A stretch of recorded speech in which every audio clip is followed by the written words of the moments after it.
যে জামাতের একজন বড় নেতা আজহার সাহেব তিনি বলেছেন আমরা আওয়ামী লীগের পতন ঘটিয়েছি 16 বছর সংগ্রাম করে, চাইলে বিএনপিকে 16 দিনের মধ্যে আমরা ফেলিয়ে দিতে পারি। তাকে আমরা অস্ত্র হাতে দেখলাম, পুলিশ কি তাকে গ্রেফতার করেছে? কিন্তু ব্যাখ্যা দিয়েছে যে এই অস্ত্রটা শিবির নিয়ে আসছিল। এটা একটা রাশেদেরই হাসি পাচ্ছে এটা শুনে।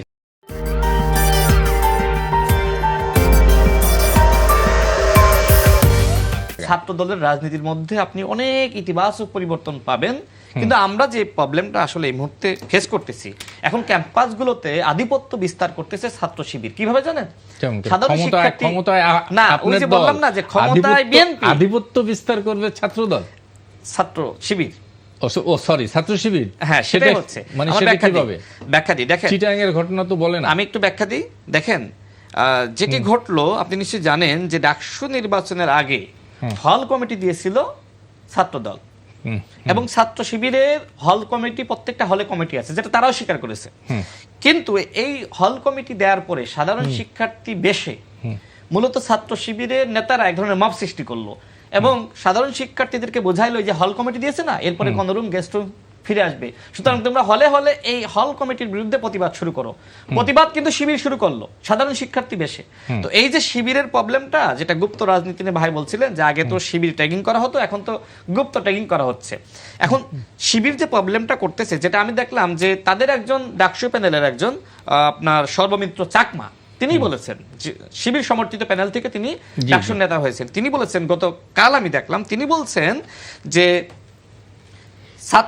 মানে ছাত্রলীগের আমলে বা আওয়ামী লীগের আমলে না হয় ছাত্র শিবির তারা এই ধরনের ছদ্মবেশে গুপ্তবেশে রাজনীতি করেছে, কিন্তু এখন তো আওয়ামী লীগ নয়, সুতরাং তারা এখন কেন গুপ্ত থাকবে? অর্থাৎ এই সর্বমিত্র চাকমা তিনিও জানেন যে এরা এখন গুপ্ত পলিটিক্স করতেছে। কেন করতেছে? ওই যে বললাম যে মানে ছাত্র দলকে ক্যাম্পাসে ঢুকতে দিবে না। আপনি নিশ্চয়ই জানেন যে আব্দুল কাদের সে কিন্তু নিজেই তার ফেসবুকে পোস্ট করেছে, ওই সময় ফরাদ তিনি বলেছিলেন ছাত্র রাজনীতি নিষিদ্ধের জন্য ওই 9 দফার মধ্যে একটা দফা অন্তর্ভুক্ত করতে হবে, বলেন না? আপনি নিশ্চয়ই শুনেছেন। কিন্তু ওই সময় আব্দুল কাদের কিন্তু যুক্ত করে নাই। এবং এই যে চট্টগ্রামের ঘটনা আপনি যেটা বলছেন, সেখানে দেখেন, সেখানে একটা জায়গায় লেখা ছিল যে গুপ্ত ও ছাত্রলীগের, দুঃখিত, সেখানে লেখা ছিল যে আপনার মানে ছাত্রলীগের রাজনীতি এবং আরেকটা কি যেন একটা শব্দ ছিল ওইখানে। হ্যাঁ, সরার ভাই, এখানে আরেকটা কি শব্দ ছিল জানো? গুপ্তটা লিখে দিয়েছে, রাজনীতি, ছাত্র রাজনীতি এবং ছাত্রলীগের রাজনীতি নিষিদ্ধ চাই। তো ওইখানে ওই ছাত্র রাজনীতি ওটা কেটে সেখানে ছাত্র দল লিখেছে যে গুপ্ত রাজনীতি এবং ছাত্রলীগের রাজনীতি নিষিদ্ধ চাই। এটা কি অপরাধ? এখন আপনি যদি গুপ্ত না হয়ে থাকেন, এই ঘটনার পরে এটা অপরাধ না, কিন্তু এর পরবর্তী যে ঘটনাগুলো আমি তো সেটা এলাও করতেছি না, আমি কিন্তু আগেই বলেছি আপনি এটাকে জায়েজ করতে চাচ্ছেন। গুপ্ত রাজনীতিটা কেন করে শিবির, সেই জন্য। আচ্ছা, আমাকে 2টা মিনিট সময় দিলে আমি কিন্তু পুরো বক্তব্য শেষ হয়ে যাবে, আমাকে 2টা মিনিট সময়। আচ্ছা প্লিজ, মানে আমি একটু বলে যাই, কন্টিনিউ করি। তো দেখেন, তো এই প্রতিবাদটা সেখানে ছাত্রদল করলো এটা লেখার মাধ্যমে, কিন্তু সেখানে শিবির গিয়ে সেখানে শুরুতে কিন্তু হামলা চালিয়েছে। যে ভিডিওটা আমি শেয়ার দিয়েছি, আই থিঙ্ক আপনিও দেখেছেন বা সরার তুষার ভাইও দেখেছেন। দেখেন, ছাত্রদলের কয়েকজন আপনার নেতারা সেখানে দায়িত্বশীল ভূমিকা পালন করছিল, তাদের লোকজনকে ফিরিয়ে নিয়ে যাচ্ছিল। এখন এই যে ফিরে যাচ্ছে, এইটাকে শিবির মনে করলো দুর্বলতা, পিছন থেকে তারা আঘাত করলো, এরপরে সেই আঘাতকে তারা প্রতিরোধ করে তুললো সেখানে ছাত্রদল। তারপরে ঘটনা কি হয়েছে আপনিও দেখেছেন, আমিও দেখেছি। একটু শেষ না করলে হচ্ছে না। মানে দেখেন, এইটা অবশ্য অনাকাঙ্ক্ষিত, কিন্তু মূল প্রবলেমটা হলো আপনি দেখেন যে ওই যে পাবনার ঈশ্বরদী কলেজে, সেখানে কিন্তু আমরা দেখেছি যে সেখানে কিন্তু শিবির সেখানে বিএনপির নেতৃবৃন্দর ফেস্টুন ভেঙে ফেলিয়েছে, মানে সেটা ইয়ে করেছে, সেখানকার স্থাপনাগুলোতে হামলা চালিয়েছে, তাদের হাতেও কিন্তু আমরা অস্ত্র দেখেছি। অর্থাৎ এই যে আমরা অস্ত্রবাজি রাজনীতি হঠাৎ করে আমরা দেখলাম, এটা আসলে এদেশের যারা তারুণ্য, যারা গণঅভ্যুত্থানে ভূমিকা রেখেছে, তারা আসলে এটাকে অ্যালাউ করছে না। সুতরাং আমি মনে করি এই গুপ্ত রাজনীতি বন্ধ হওয়া দরকার। কারণ এই যে গুপ্ত রাজনীতি আপনি করছেন, এই গুপ্ত রাজনীতির মধ্য দিয়ে আপনি সাধারণ শিক্ষার্থী বেশ ধারণ করছেন, আপনি ক্ষমতাসীনদের মধ্যে ঢুকে যাচ্ছেন, পরবর্তীতে এর ক্ষতির শিকারটা কে হচ্ছে? এখন এক ধরনের সন্দেহ তৈরি হচ্ছে যে সাধারণ শিক্ষার্থী, যে এই সাধারণ শিক্ষার্থী সেও কি শিবির নাকি সাধারণ শিক্ষার্থী? না, তাহলে যদি গুপ্ত হয়ে, রাশেদ আমার কথা হলো যে গুপ্ত হয়ে যদি কেউ শিবির করে, তাহলে তো সেই ফেসিবাদের আমলে সেই একই অবস্থা আপনারা ফিরে আনলেন। বক্তব্যটা ছিল যে এমপিদের একটা বসার ব্যবস্থা করে দেন, এবার সরকারি বুদ্ধি করে তাকে উপজেলা পরিষদের জায়গা দিল। বিরোধী দলের বলা উচিত ছিল যে স্থানীয় সরকার ব্যবস্থাটা এতে করে ক্ষতিগ্রস্ত হবে, এখানে না আপনি অন্য কোনোভাবে ব্যবস্থা করেন, সেটা অন্য আর্গুমেন্ট। কিন্তু আমরা তো বলি না উপজেলা পরিষদে দেন, না বলেছে যে এমপিদের একটা বসার ব্যবস্থা, এবং এটা খুব লজিক্যাল কথা যে এমপি একটা এলাকায় এমপি গেলে সে বসবে কোথায়? আপনি যদি কোথাও বসার জায়গা না থাকে, এমপির বাড়ির সামনে সবাইকে লাইন ধরবে। আপনি জানেন এলাকার মানুষজন সমস্যা আপনি সমাধান করতে পারেন বা না পারেন, বাসায় যায়, মানুষজন এমপির সাথে কথা বলতে চায়, Right. তো তার তো একটা জায়গা দিতে হবে। এটা সরকার উপজেলা পরিষদে কি বুঝে দিল, কারণ তার তো নির্বাচনী ইশতেহার হচ্ছে না, সেই সমালোচনা রাশেদ আমি খানও করেছেন। শক্তিশালী স্থানীয় সরকার করতে চাই। জি, প্লিজ, আপনি এটা কেন নিয়ে দিবেন? এটা আচ্ছা, বলেছেন। গেল এক। দ্বিতীয়ত Clear. শুল্কমুক্ত গাড়ি। শুল্কমুক্ত গাড়িটা রাশেদ একটু এখানে ভুল তথ্য দিচ্ছেন, কারণ এই যে একটু আগে আইন পাস হয়েছে আজকের সংসদে, হ্যাঁ, যে শুল্কমুক্ত গাড়ির এই সুবিধাটা বাতিল করে আইন পাস হয়েছে।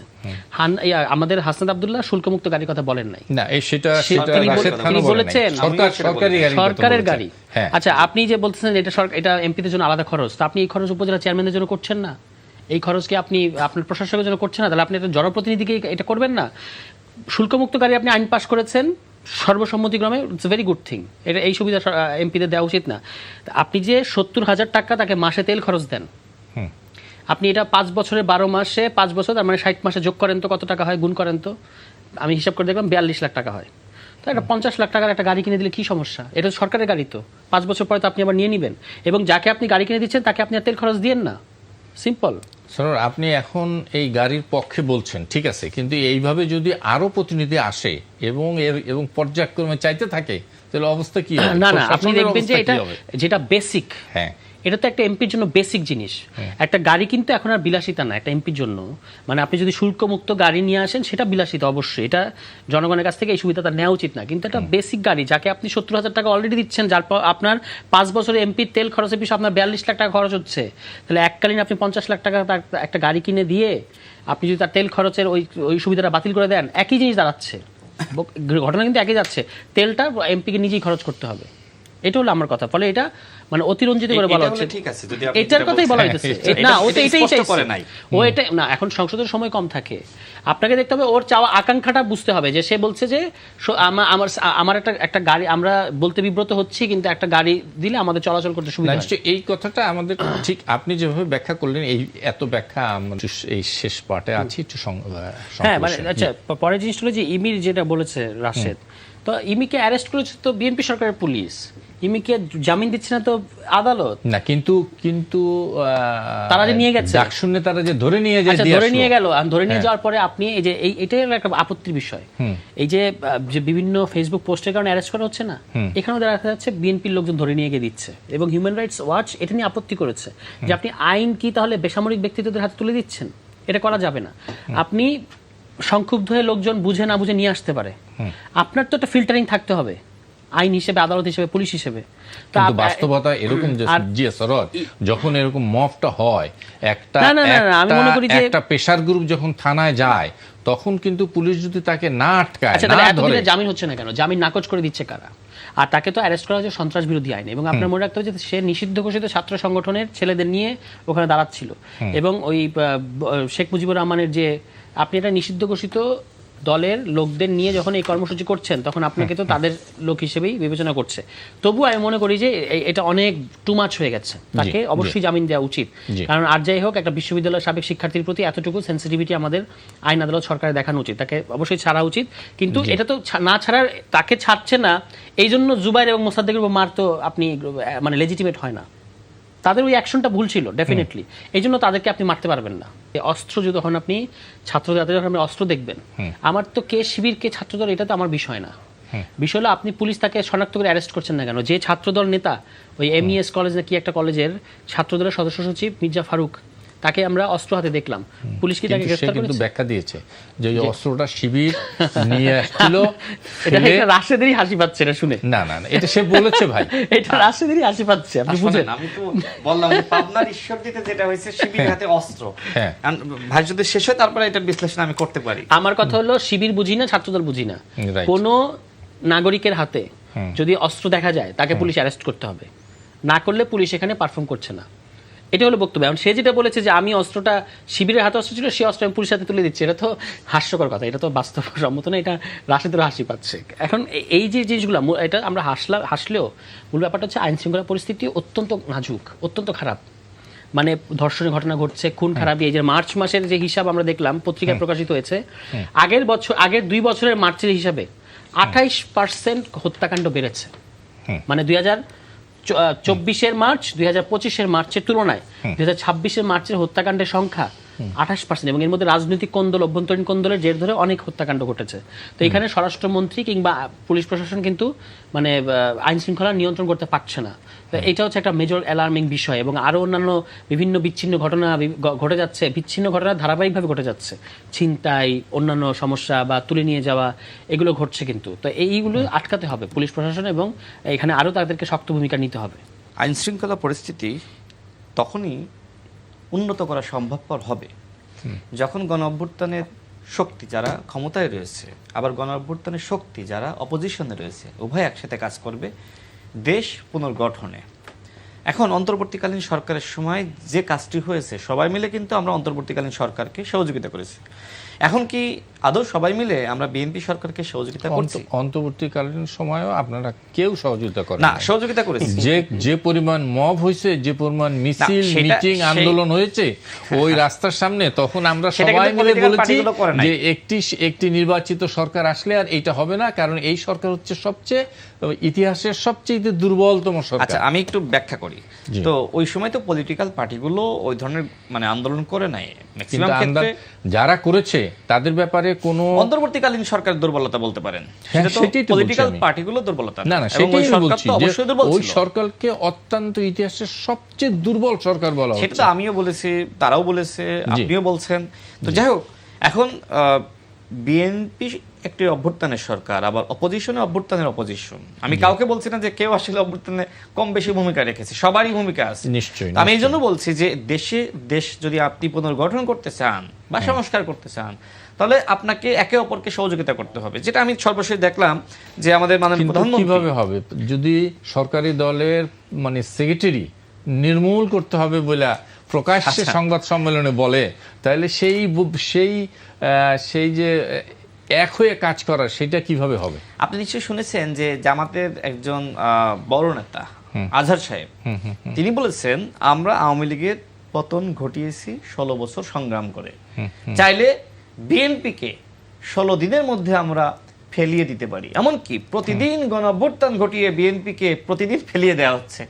এখন সেই জায়গায় যেটা তুষার ভাই বললেন যে তিনি মহাসচিব, একজন গণতন্ত্র মনা মানুষ, তো তিনি এই কথা হঠাৎ করে কেন বললেন, তাই না? একজন সজ্জন মানুষ এবং খুবই বলা যায় যে মানে রাজনীতিবিদ হিসেবে দেখেন, তার বক্তব্য আপনি পুরোটা শোনেন, তার বক্তব্য যদি পুরোটা শোনেন, তিনি যেটি বুঝিয়েছেন যে জামাতের এই যে মানে সরকার ফেলিয়ে দেওয়া, হুমকি দেওয়া, গণ অভ্যুত্থানে আমাদের ভূমিকা নাই, গুপ্ত রাজনীতি, হ্যাঁ, তো এই প্রবণতাকে নির্মূল করতে হবে। মানে তার বক্তব্য যদি পুরোটা আপনি শোনেন, মানে তার বক্তব্যের অ্যানালিসিস আমার কাছে এরকম মনে হয়েছে। আমাদের বন্ধুরা বারবার বলছে যে নির্বাচনে ইঞ্জিনিয়ারিং হয়েছে, এখন গণভোটে আপনি বলছেন না এখানে কোনো ইঞ্জিনিয়ারিং হয়নি। এটা কি হয় নাকি? দুইটা নির্বাচন একসাথে হলো, আপনি বলছেন যে একটা ইঞ্জিনিয়ারিং হয়েছে আর একটা ইঞ্জিনিয়ারিং হয়নি। যদি ইঞ্জিনিয়ারিং হয়ে থাকে আপনাকে বলতে হবে যে দুইটা নির্বাচনে ইঞ্জিনিয়ারিং হয়েছে, তাই না? যেটা আমি সেটা বলছি যে আপনি যেহেতু বলছেন যে নির্বাচনে ইঞ্জিনিয়ারিং হয়েছে, এখন কোনটা হয়েছে? আপনি বলছেন যে জাতীয় নির্বাচনে যে ভোটটা আমরা সচরাচর দিয়ে থাকি সেটা কোনো ইঞ্জিনিয়ারিং হয় নাই, একমাত্র মানে ওইটা ইঞ্জিনিয়ারিং হয়েছে আর গণভোটে কোনো ইঞ্জিনিয়ারিং হয়নি। এটা তো হইতে পারে না। ক্ষমতা যাওয়ার কোনো ক্ষমতায় যাওয়ার বিষয় না, অবশ্যই ক্ষমতায় যাওয়ার বিষয় না হলেও এটা গুরুত্বপূর্ণ। সুতরাং আপনি যেহেতু বিএনপি কে বলছেন যে বিএনপি গণভোট চাইনি, তাই না? এবং বিএনপির বিরুদ্ধে আপনি বলছেন যে বিএনপি বাধ্য হয়ে গেছে, নানান কথা তো তারাই বলছে, এটা আমার কথা না, আমি তো তাদের কথা বলছি। আমি সেটাই বলতেছি, যেহেতু আপনি বলতেছেন যে ইঞ্জিনিয়ারিং হয়েছে, তাহলে আপনি বলেন যে কোনটাই হয়েছে, আপনি বলেন কোনটাই হয়েছে। তো যেহেতু একই সাথে একই সময়ে নির্বাচনটা হয়েছে, সুতরাং আপনি বলেন যে দুইটাতে ইঞ্জিনিয়ারিং হয়েছে, তখন না হয় আমি বিশ্বাস করব। কিন্তু আপনি তো সবসময় যে কথাটা বলছেন নির্বাচনকে বিতর্কিত করছেন, আবার অন্যদিকে আপনি বলছেন যে বুকে পাথর চাপা দিয়ে আমরা নির্বাচন মেনে নিয়েছি। এমনকি আপনি এমন একটা এনভায়রনমেন্ট তৈরি করছেন যে মনে হচ্ছে নির্বাচনটা বিএনপি সরকারের অধীনে হয়েছে। আপনি ডক্টর মোহাম্মদ ইউনূসের কোনো দায় দিচ্ছেন না, তিনি সরকার প্রধান ছিলেন।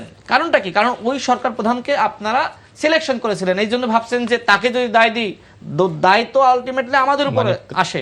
মানে আপনি দায় দিচ্ছেন যে এখানে খলিলুর রহমান ইঞ্জিনিয়ারিং করেছে, এখানে রেজওয়ানা ইঞ্জিনিয়ারিং করেছে, কিন্তু প্রধান যে ব্যক্তি ছিলেন আপনি তাকে দায়ী করছেন না। আমি মনে করি এক্ষেত্রে অবশ্যই আমাদের অপোজিশনে যারা রয়েছেন তাদেরকে দায়িত্বশীল ভূমিকা পালন করতে হবে। আপনি গঠনমূলক সমালোচনা করেন, কিন্তু মিথ্যাচার করা, গুজব রটানো, যেটা আপনি ঢাকা বিশ্ববিদ্যালয়ে দেখলেন না, ছাত্রদল নেতা আবিদ সে কিন্তু স্পষ্টভাবে আরেকটা টক শোতে তুলে ধরেছে কিভাবে ছাত্র শিবিরের নেতৃবৃন্দ তারা বিভিন্ন ফেসবুক পেজ খুলে মানুষের চরিত্র হনন করছে, মিথ্যাচার করছে, নারীদেরকে কটূক্তি করছে। তো ছাত্র শিবির যদি গুপ্ত রাজনীতির নামে এইগুলো করে, এটাকে আপনি অ্যালাউ করবেন? সুতরাং ওই যে আমাদের মহাসচিব সাহেব যে কথা বলেছেন যে এই জামাত এবং শিবিরের যে ধরনের এই যে মানুষের চরিত্র হনন করার যে প্রবণতা, এইটাকে নির্মূল করতে হবে। বাংলাদেশের মাননীয় প্রধানমন্ত্রী তারেক রহমানকে নিয়ে, এমনকি দেশনেত্রী বেগম খালেদা জিয়াকে নিয়ে, শহীদ প্রেসিডেন্ট জিয়াউর রহমানকে নিয়ে নানান ধরনের বাজে মন্তব্য করেছে। তো এইগুলোকে আপনি স্বাধীনতা বলবেন? এই কারণে তো আসলে এক ধরনের ওই যে সংঘর্ষ সৃষ্টি হওয়ার একটা প্রবণতা, তারা এই ধরনের পরিস্থিতি তৈরি করে, তারা তো এর পিছনে দায় নিতে হবে তাদেরকে, তাই না? তো আমরা বলছি যে সাইবার সিকিউরিটি অ্যাক্ট যে আইনে আপনি তাদেরকে ধরছেন, এই আইনের খুব মানে স্কোপটা খুব লিমিটেড। কোথায় আপনি মামলা করতে পারবেন? ধরেন যে গালি দেওয়া, যেমন ধরেন ওই ইয়েতে একজন লিখেছে, একটা ছাত্র কিন্তু সে ঢাকার বাইরে লিখেছে যে প্রতিমন্ত্রী গাঞ্জা খেয়ে কথা বলেছে। কথাটা খুবই অরুচিকর অবশ্যই, কিন্তু কোথাও এই আইনের কোনো জায়গায় আপনি এই কথার জন্য তাকে অ্যারেস্ট করতে পারেন না, কিন্তু সেটা করা হয়েছে। আর একটা জিনিস হলো যে ঢাকা বিশ্ববিদ্যালয়ের ছাত্রদল কারা? যারা বাংলাদেশের সবচেয়ে মেধাবী। ঢাকা বিশ্ববিদ্যালয়ের ছাত্র শিবির কারা? যারা মেধাবী শিক্ষার্থী। এখন একটা ফেক আইডি যে আবার ওই সিপি গ্যাংয়ের সাথে জড়িত আওয়ামী লীগের, সে এটা প্রথমে পোস্ট করলো এবং ছাত্রদলকে উস্কানি দিল এবং ছাত্রদলই এটা প্রচার করার দায়িত্ব নিয়ে নিল। হ্যাঁ, এটা কিন্তু খুব আনফর্চুনেট। এই যে কুৎসিত জাইমা রহমানকে নিয়ে যে কুৎসিত, এটা অবশ্যই এটা সমর্থন করার কোনো সুযোগ নাই, কিন্তু দেখতে হবে যে এটা কারা করলো এবং আপনি কেন এটা ছড়াই দিলেন in the name of protesting.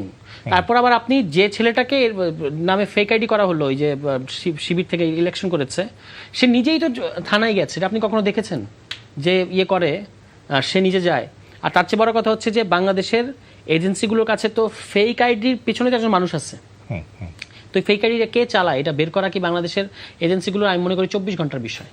তো আপনি এগুলো করার আগে একটু ছাত্রদলের উচিত ছিল উত্তেজনা প্রশমন করা, কিন্তু সেটা তারা না করে যে ছেলেটা নিজেই গেছে জিডি করতে যে আমার নামে এরকম ফেক আইডি করা হয়েছে, আপনি তাকে মারধর করলেন এবং তাকে যারা উদ্ধার করতে গেল তাদেরকেও মারধর করলেন।